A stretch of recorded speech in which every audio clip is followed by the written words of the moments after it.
The Digha Nikaya. Collection of Long Discourses. 6 Mahāli Sutta. About Mahāli. Heavenly sights, soul, and body. Thus have I heard. Once the Lord was staying at Vesali, at the gabled hall in the great forest.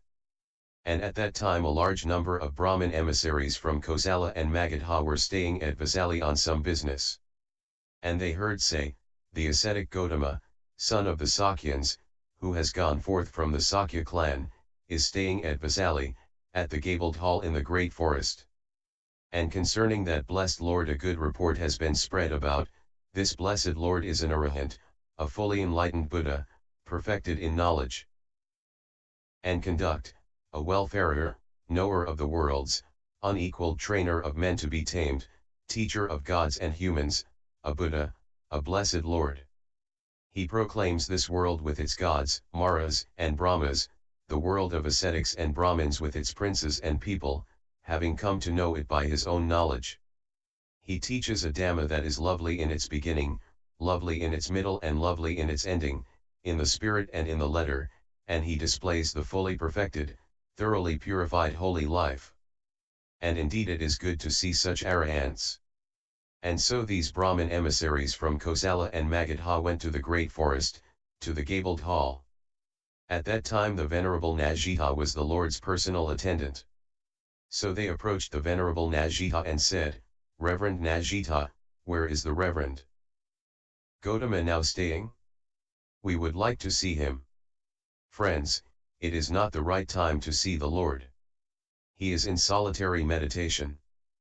But the Brahmins just sat down to one side and said, when we have seen the Lord Gautama, we will go. Just then Poṭṭhapāda the Likavi came to the gabled hall with a large company, saluted the Venerable Najita and stood aside, saying, where is the blessed Lord staying, the arahant, the fully enlightened Buddha? We would like to see him. Mahāli, it is not the right time to see the Lord, he is in solitary meditation. But Poṭṭhapāda just sat down to one side and said, when I have seen the blessed Lord, the arahant, the fully enlightened Buddha, I will go. Then the Navasiha came to the Venerable Najita, stood aside and said, Venerable Kassapa, these many Brahmin emissaries from Kosala and Magadha have come here to see the Lord, and Poṭṭhapāda the Likavi, too, has come with a large company to see the Lord. It would be well, Venerable Kassapa, to allow these people to see him. Well then, Siha, you announce them to the Lord. Yes, Venerable Sir, said Siha. Then he went to the Lord, saluted him, stood aside and said, Lord, these Brahmin emissaries from Kosala and Magadha have come here to see the Lord, and Poṭṭhapāda the Likavi likewise with a large company. It would be well if the Lord were to let these people see him. Then, Siha, prepare a seat in the shade of this dwelling. Yes, Lord, said Siha, and did so. Then the Lord came out of his dwelling place and sat down on the prepared seat. The Brahmins approached the Lord. Having exchanged courtesies with him, they sat down to one side.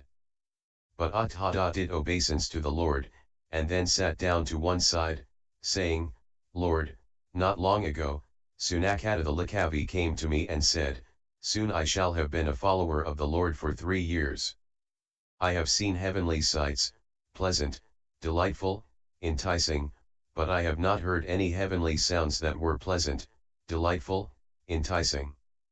Lord, are there any such heavenly sounds, which Sunakata cannot hear, or are there not?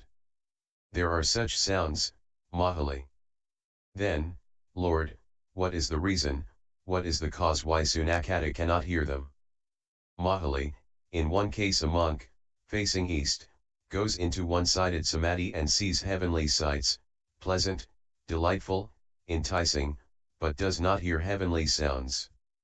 By means of this one-side samadhi he sees heavenly sights but does not heavenly sounds. Why is this? Because this samadhi only leads to the seeing of heavenly sights, but not to the hearing of heavenly sounds. Again, a monk facing south, west, north goes into a one-sided samadhi and facing upwards, downwards, or across sees heavenly sights, in that direction, but does not hear heavenly sounds. Why is this? Because this samadhi only leads to the seeing of heavenly sights, but not to the hearing of heavenly sounds. In another case, Mahāli, a monk facing east, hears heavenly sounds but does not see heavenly sights. Again, a monk facing south, west, north, facing upwards, downwards or across hears heavenly sounds, but does not see heavenly sights. In another case, Mahāli, a monk facing east goes into two-sided samadhi and both sees heavenly sights, pleasant, delightful, enticing, and hears heavenly sounds. Why is this? Because this two-sided samadhi leads to both the seeing of heavenly sights and the hearing of heavenly sounds. Again, a monk facing south, west, north, facing upwards, downwards or across sees heavenly sights and hears heavenly sounds. And that is the reason why Sunakata comes to see heavenly sights but not to hear heavenly sounds. Well, Lord, is it for the realization of such samadhi states that monks lead the holy life under the Blessed Lord? No, Mahāli, there are other things, higher and more perfect than these, for the sake of which monks lead the holy life under me. What are they, Lord? Mahāli, in one case a monk, having abandoned 3 fetters, becomes a stream winner, not liable to states of woe, firmly set on the path to enlightenment. Again, a monk who has abandoned the 3 fetters, and has reduced his greed, hatred, and delusion, becomes a once-returner who, having returned to this world once more, will make an end of suffering. Again, a monk who has abandoned the 5 lower fetters takes a spontaneous rebirth, in a higher sphere, and, without returning from that world, gains enlightenment. Again, a monk through the extinction of the corruptions reaches in this very life the uncorrupted deliverance of mind, the deliverance through wisdom, which he has realized by his own insight. That is another thing higher and more perfect than these, for the sake of which monks lead the holy life under me. Lord, is there a path, is there a method for the realization of these things? There is a path, Mahāli, there is a method. And, Lord, what is this path, what is this method? It is the Noble Eightfold Path, namely right view, right thought, right speech, right action, right livelihood, right effort, right mindfulness, and right concentration.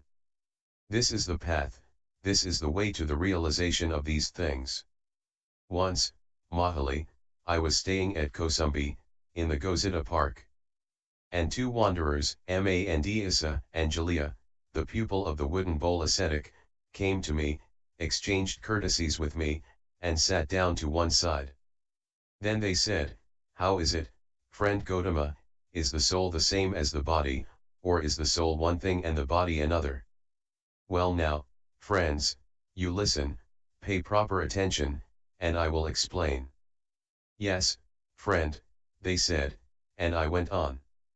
Friends, a Tathagata arises in the world, an arahant, a fully enlightened Buddha, endowed with wisdom and conduct, welfarer, knower of the worlds, incomparable trainer of men to be tamed, teacher of gods and humans, enlightened and blessed.